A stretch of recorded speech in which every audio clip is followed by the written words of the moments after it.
દ્વારકાધીશ। એમ કહેવાય છે કે આપેલી સેવા કદી યાદ રાખવી નહીં અને લીધેલી સેવા કદી ભૂલવી નહીં। શું કેવું છે દાદા તમારું? સાચી વાત છે।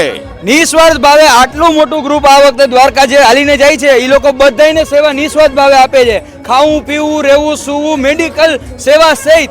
તો કેવી આનંદ આવે છે તમને દાદા? બહુ આનંદ આવે છે અને બધા પોતપોતાની રીતે પોતપોતાની સ્વભાવના હિસાબે બધી રીતે સેવાઓ આપી રહ્યા છે અને કોઈ પણ જાતના રાગ દ્વેષ વગર દિવસ રાત બધા મહેનત કરી રહ્યા છે।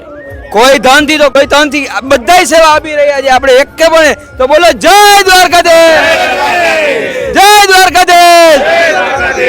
તો તમે જોઈ શકો છો અહીંયા નાયરા ટાઉનશીપ દ્વારા સરસ મજાની સેવા અપાઈ રહી છે સ્વયંસેવકો દ્વારા।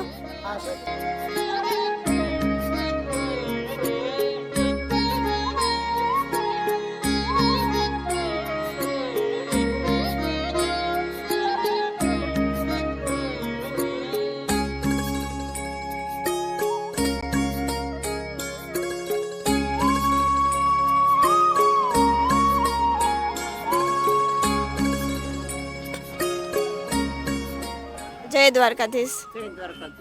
શું સેવા આપી રહ્યા છો? અહીંયા અમે દૂરથી આવેલા લોકોને પગમાં ડ્રેસિંગ કરે, ટેમ્પરેચર હોય તો પેરાસિટામોલની દવા, દુખા હોય તો પેનક્યુલર, ડિક્લોફેનિક ડ્રેસિંગ, ડાયરિયા, પછી વોમિટિંગ। એમ કહેવાય છે કે જે કરશે સેવા એને મળશે મેવા। બરોબર છે। શું સેવા કરી રહ્યા છો તમે આ ઉંમરે પણ? અમે સવારે 5 વાગે આવી જાય, થેપલા વણવા બેસીએ, ચોડવીએ, પછી અહીંયા બેસીએ પાછું અને વેલા જો અત્યારે આથી રાખ્યા છે આ સવારે બધા મરચા પતી જશે। બીજા પ્રત્યે આટલું વિચારવું ઈ જ એક મોટી વસ્તુ છે કે એ લોકોને સવારે નાસ્તો જોશે। દહીં, રાયતા, મરચા, ગાંઠિયા ને ચા, આટલો નાસ્તો, ત્યાર પછી બટેટા પૌવા। ઓહો આવું અમારે વારા ફરતી વારા રાઉન્ડ ચાલુ જ હોય છે। કેવો ઉમંગ આવે છે, ઉત્સાહ છે આ ઉંમરે આટલી સેવા કરવા। અત્યારે પગ નથી દુખતા, ઘરે જાશું ને। બોલો માસી જય દ્વારકાધીશ। અત્યારે કઈ નથી થતું, નથી થતું ને જય અત્યારે? દ્વારકા। ઠાકરની દયા, ઠાકરની દયા। બસ ઠાકરની દયા, આપણું કઈ નહીં, હા એની કૃપા। સારું સારું માસી। બાકી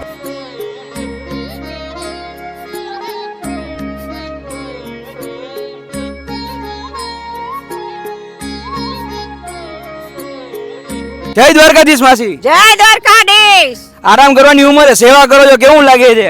સરસ મજાનું લાગે, તમને કેવું લાગે? અમને તો તમને જોઈને આમ ઉત્સાહ આવે છે કે માજી કરે છે। હલો લઈ લો પ્રસાદ બાપા। જય દ્વારકાધીશ માસી। જય દ્વારકાધીશ। આરામ કરવાની ઉંમરે સેવા કરો છો, કેવો ઉત્સાહ આવે છે? ઉત્સવ તો આવે જ ને, દ્વારકાધીશ ના કામમાં ઉત્સાહ તો આવે જ ને। એમ કહેવાય છે કે જ્યારે ભક્તોને તકલીફ પડે ત્યારે દ્વારકાધીશ ખુદ આવે છે એની હવે દ્વારકાધીશ તમારા સ્વરૂપમાં આવ્યા છે। શું કહેવા માંગશો તમે? હા તે સારું કહેવા માંગી છે કે આપણા સ્વરૂપમાં અત્યારે પ્રગટ છે ને આ બધી સેવા કરાવી રહ્યા છે, એના થઈને થકીથી સેવા થાય છે।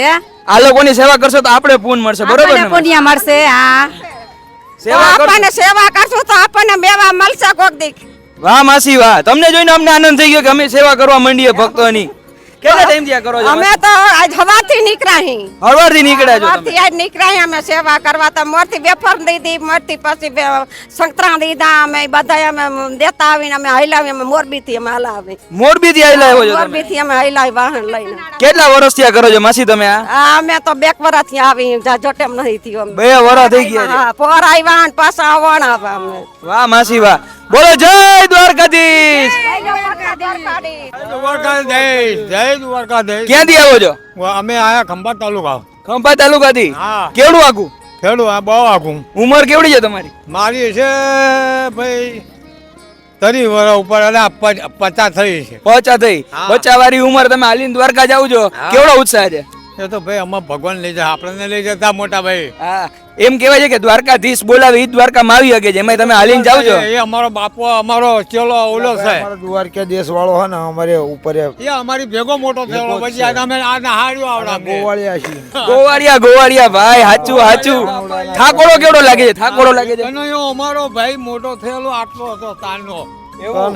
મોરલી વાળો કાનુડો મારો, મોરલી વાળો પાછા નહીં મળતી ભાઈ ભાઈ અખંડ મોજ હો, હાલતા હાલતા જય દ્વારકાધીશ। મારો જય ઠાકર, જય ઠાકર। ક્યાંથી આવો છો? મેં આવી ધંધુકા તાલુકા। ધંધુકાથી આવો છો? કેવડું આખું છે? આથી તો ઘણું થાય ભાઈ, ઘણું થાય। ઉંમર કેવડી છે તમારી?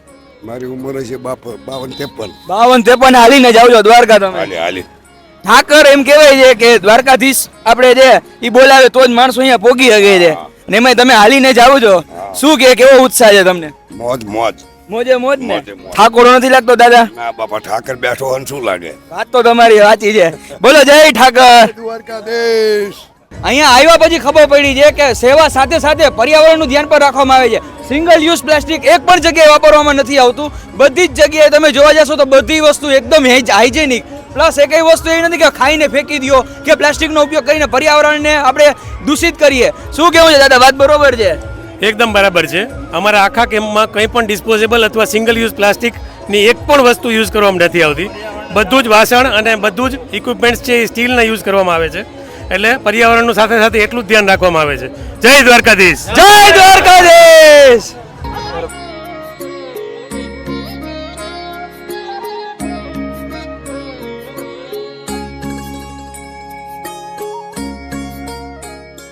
જય દ્વારકાધીશ જય દ્વારકાધીશ